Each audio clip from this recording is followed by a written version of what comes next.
All right, today we're going to break down a really interesting sermon by Maulana Syed John Ali Shah Kazmi. What he does here is lay out a complete worldview.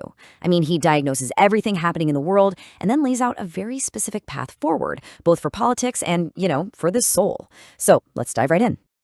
So the entire sermon, and I mean all of it, is built right around this one central idea.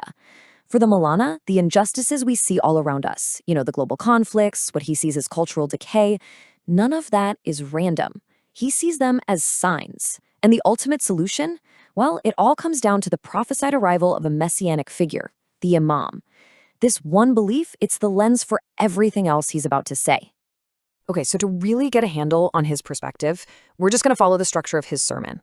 First up, we'll look at how he sees the world, basically as being on the brink of a huge revolution. Then we'll get into his argument for what makes a real leader.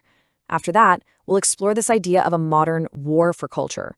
And we'll wrap it all up with his solution, this inward journey of the soul. All right, let's kick things off with the big picture. According to the speaker, when you see things like the conflict in Palestine on the news, you shouldn't see them as just isolated political problems. Nope. For him, these are absolutely crucial pieces of a much, much larger story, a prophesied narrative that he believes is unfolding right before our very eyes. His argument is basically that the world is in this deep, deep crisis right now. It's a time of darkness, a time of oppression, but, and this is the key, he believes it's the darkness that comes right before the dawn. It's the final stage before a promised revolutionary change. And what's so important here is that he doesn't just talk in generalities. He connects specific things happening right now to a very distinct prophetic timeline. And according to the sermon, this isn't some vague something big is coming kind of prediction. No, it's a very specific sequence of events. He points to the conflict in Syria and says, that was the prophesied Sufyani revolution, step 1. Then he looks at what's happening with Yemen's resistance against global powers and says, this right here, this is the Yemeni revolution, step 2. And he says the religious texts predict that once Yemen succeeds, the very next thing to happen is the appearance of the Imam. So for him, these aren't just headlines you scroll past. They're literal milestones on a divine path. So this whole prophetic worldview, it leads directly into a very specific theological argument. It's interesting, the speaker pivots here. He goes from talking about the future all the way back to the past to make his case for what he believes is the true, legitimate form of leadership in Islam. And his entire argument really boils down to this one question. What defines a worthy leader? In his view, it has nothing to do with elections or a popular opinion. It's all about inherent superiority, a superiority that's based on divine and prophetic appointment. And to prove his point, he builds his entire case on one specific religious text. And this right here, this hadith, is the foundation. The speaker's interpretation is really strict. He takes it to mean that any leader, even over just a handful of people, has to be the absolute best, the most superior person for that job.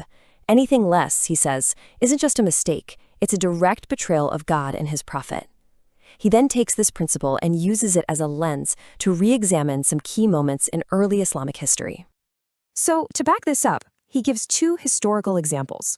First, he brings up the time Amr ibn al-As was appointed commander of an army that actually included the first 2 caliphs. So, applying that hadith, the speaker's logic is, well, Amr must have been superior in that specific military context. His second example is when the Prophet himself appointed the very young Usama ibn Zayd as a commander over companions who were much, much older and more senior.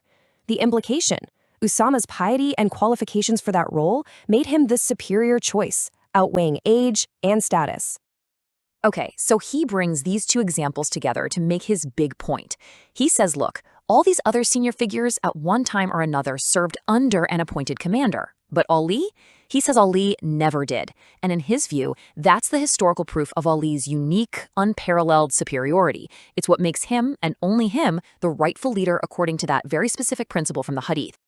All right, now the sermon makes a really sharp turn, pivoting away from historical theology and right into the modern day.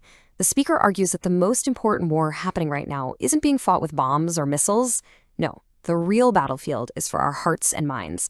It's being fought with media, with education, and with values. He calls it a war for culture.